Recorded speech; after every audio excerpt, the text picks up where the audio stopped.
कुंदन भाई ना बजाइएगा, आंसू नहीं निकल रहे हमारे, आप ना बजाएं। आज हमें बिना सुर गाने थे, क्योंकि वो एक ऐसा फकीर था, ऐसा गवैया था। लखवटिया में मैं पहली बार गया, मैं बोला भैया नंबर आएगा, बोले क्यों को नहीं आवे विष्णु भाई, मैं बैठो नहीं, गोदी कर ले जाओ थाने। हमारे प्रकाश हमारे कालू भाई वास्ते जोरदार ताली लगाओ। ऐ मेरे दोस्त कौन लौट के आजा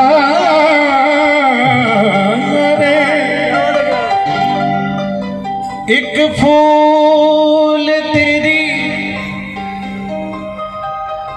समाधि पे रख कर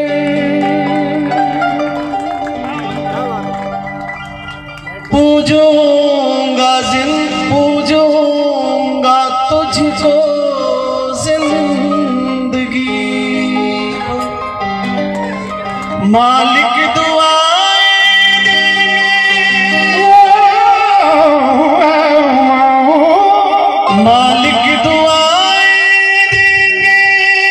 तुझको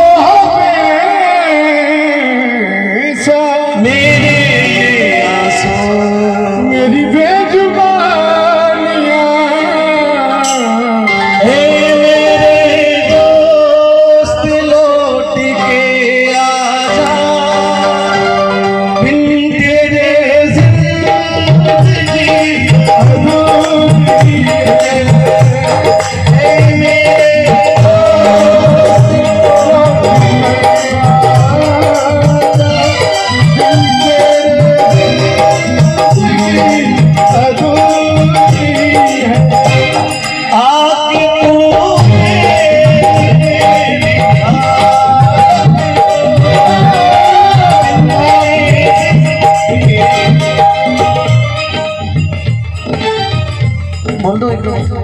एक को थोड़ा सा हमने नहीं सोचा था कि ये दिन हमको देखने को मिलेगा, और राजस्थान के किसी भी कलाकार ने ये कभी नहीं सोचा था कि उनके लिए हम गाएंगे। आप में से बहुत सारे लोग यहाँ पर बैठे हैं, तो सभी का किसी न किसी रूप में उनसे किसी न किसी माध्यम से किसी न किसी उनके स्वरूप से आपका दर्शन, आपका दीदार आप रूबरू हुए होंगे। कोई मित्र के रूप में हुआ होगा, कोई ऑर्गेनाइजर के रूप में हुआ होगा, कोई उनके बाल सखा के रूप में हुआ होगा, कोई उनके विद्यालय के काल में हुआ होगा। हम लोग उनके जीवन के किसी न किसी पल के साक्षी लोग बैठे हैं। जब ये समाचार जब ये फैला कि वो नहीं रहे, तो ऐसा लगा कि जैसे पूरी दुनिया, पूरा संसार, ग्रह नक्षत्र, ये संसार, पृथ्वी, हवाएं सब रुक गई हो। मैं बहुत करीब था उनके, और वास्तव में करीब था। उनके जीवन की कुछ विशेषताएं थी जो शायद उनके गांव के लोग या उनके परिवार के लोग या उनके बहुत करीब के लोग उस बात को जानते हैं। उसमें से एक बात का साक्षी मैं हूं, क्योंकि जब भी मुझे वो फोन करते थे तो सिर्फ और सिर्फ अपने मन की बात करने के लिए फोन करते थे। और उनकी एक आदत थी कि जब तक फोन रिसीव नहीं होता था तब तक वो लगातार फोन करते थे, भले आधा घंटा घंटा पर। तो मैंने उनको पूछा, मैंने कहा कालू भाई आप इतने वर्षों से, क्योंकि 2001 के साल से मैं उनके सफर का साक्षी रहा, जब उन्होंने गुरुजीरा शब्द अमोल और काना काकरिया नाम से, जब काना काकरिया को जब उन्होंने दुनिया में लाया था, उसके साथ में उन्होंने अपने गांव के प्रति, वो चाहते तो अपने नाम के पीछे परिहार लगा सकते थे, वो चाहते थे।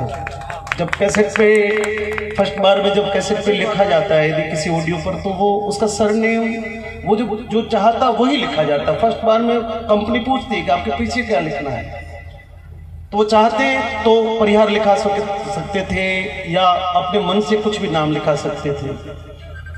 लेकिन उस आदमी की इस गांव के प्रति श्रद्धा रही कि उन्होंने अपने नाम के पीछे बिखरनिया लिखना तय किया, और इस बिखरनिया गांव को पूरे विश्व के सामने उन्होंने इस गांव को चमका दिया, रोशन कर दिया। उसके बाद में उनकी दूसरी जो विशेषता थी कि उन्होंने अपने शुरुआती दौर में जो कुछ कमाया वो सब अपने परिवार के लिए, अपनी बहनों की शादियां की, अपने बहनों की शादियां की, उनके बाद में अपने भाइयों को सेटल किया। और इस पूरे कार्यकाल में उनके जीवन के लगभग 15 वर्ष बीत गए। उन्होंने जो कमाया, जो मिला उन्होंने, और 2-3 कार्यक्रम तक साक्षी रहा, क्योंकि उनकी बहन का जब विवाह था तो मैं उस कार्यक्रम में था। यहाँ हमारे साहब के यहाँ पर, ठाकुर साहब के यहाँ पे उसका कार्यक्रम रखा गया। 2 वर्ष पहले उनके पिताजी शांत हुए, तब हम उस माता जी उस जागरण में हम आए, तो उसको भी उन्होंने पूर्ण कर्तव्य रूप से निभाया। और फिर अभी लॉकडाउन में उन्होंने कहा कि प्रकाश भाई, बहुत सुख के दिन जब आए थे तो ये कोरोना नाम का ये दैत्य जो आया वो मेरे जीवन को बहुत मुश्किल में डाल गया। मैं कभी कभी पूछता था, मैंने कालू भाई आपको कुछ भी आवश्यकता हो, निसंकोच आप किसी और को कहें ना कहें, आपका मन हो, लेकिन मुझे जरूर कहिएगा कि मैं क्या कर सकता हूं आपके लिए। आप सभी मित्रों को एक बहुत बड़ी बात में, आप ताली अभी ना बजाएं, लेकिन इसके बाद में उनके लिए ताली जरूर बजाएं कि वो आदमी इतना स्वाभिमानी था, वो आदमी इतना अपने मन से इतना स्वाभिमानी था कि उसने अपने घर के लिए या अपने परिवार के लिए किसी के आगे हाथ नहीं फैलाया। उसने किसी के सामने अपने हाथ को यूं नहीं किया। उसको लगता था कि जो मुझे मिलेगा मेरी मेहनत से मिलेगा, जो मुझे गाने के बाद में मिलेगा या मुझे मेरे गायन के बाद में मुझे तोहफा मिलेगा, उस पर मेरा अधिकार हो सकता है, लेकिन मैं अपनी प्रसिद्धि का, मैं अपनी योग्यता का या मैं अपने परिचय का मैं किसी भी प्रकार से फायदा उठाऊंगा। मैंने उनको बहुत बार कहा। एक बार अभी लॉकडाउन में बोला गाड़ी में टायर नहीं है, मैंने कहा मैं भेज देता हूँ। बोला कि नहीं, मेरे को बहुत ज्यादा आवश्यकता पड़ेगी, जिस दिन मेरे किसी भी कार्य में मैं जब बस नहीं चलेगा प्रकाश भाई, मैं उस दिन फोन करूंगा, उससे पहले मैं इस बात को नहीं करूंगा। ये अपने आप में एक कलाकार के लिए बहुत बड़ी कुंजी होती है। आप सभी लोग आए हो और वो ऊपर बैठा बैठा हम सभी को बहुत आराम से फकीर के जैसे वो हंसता हंसता हम सबको देख रहा है। ये मेरा विश्वास है, क्योंकि वो मौज में चला गया, वो मौज में चला गया और वो जीते जी मौज में था, वो जीते जी फकीर के रूप में था। किसी भी प्रकार के दर्द को उसने व्यक्त नहीं होने दिया, किसी भी पीड़ा को उसने लोगों के बीच में नहीं आने दिया। खुद के घर में, खुद के शरीर में किसी भी प्रकार की तकलीफ है, लेकिन उसने उस तकलीफ को लोगों के बीच में नहीं आने दिया। वो जीते जी फकीर था और आज जहां पर भी है वहां से भी बहुत आराम से हंसते हुए हम सब लोगों को देख रहा है। उनका आशीर्वाद हम सभी पर बना रहे। और आप सभी लोगों ने इस परिवार के लिए जो श्रद्धा दिखाई है, उस श्रद्धा को सिर्फ आज नहीं, 2 दिन नहीं, महीने भर नहीं, मैं मानता हूं कि उसके लिए यदि सच्ची श्रद्धा हो तो ये बालक जब तक अपने पैरों पे खड़े नहीं हो जाएं, तब तक बार बार संभालें, इनको फोन करें, इनकी कोई भी सुख दुख की बात करें, क्योंकि हमारा ये दायित्व बनेगा जब तक ये बच्चे अपने पैर पर खड़े होकर कुछ नाम नहीं कर ले, कुछ काम नहीं कर ले, तब तक हम सभी लोग इस यज्ञ में अपनी आहुति देंगे। ये मेरा विश्वास है। घोषणाएं किसी प्रकार की करने की आवश्यकता नहीं है, बस अपनी अपनी श्रद्धा के अनुसार जो चले वो आपका कालू भाई के प्रति, उनके प्रति आपकी सबकी निष्ठा होगी। बस ये 2 लाइन मैं इनके साथ में गा लेता हूँ।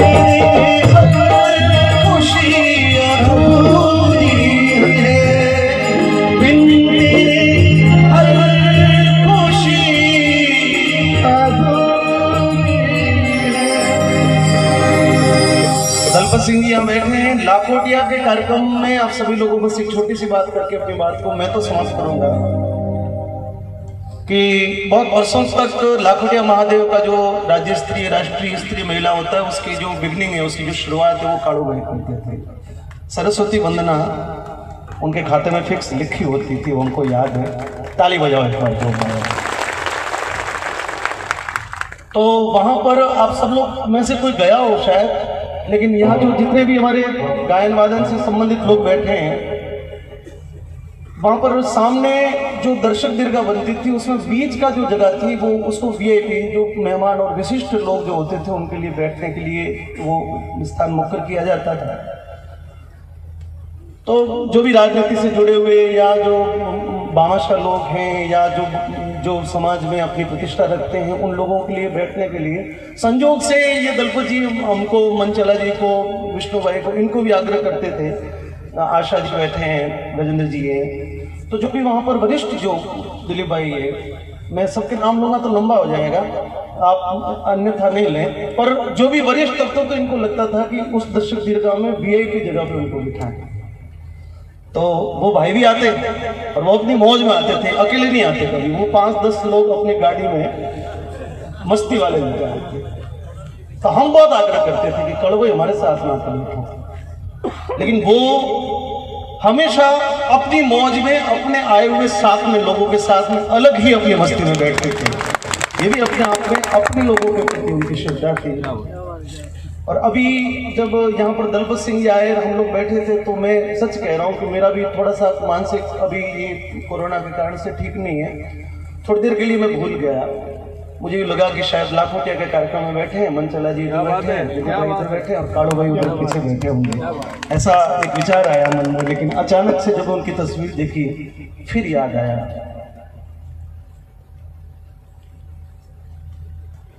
कि वो कहीं नहीं, वो हमारे बीच में जाती है।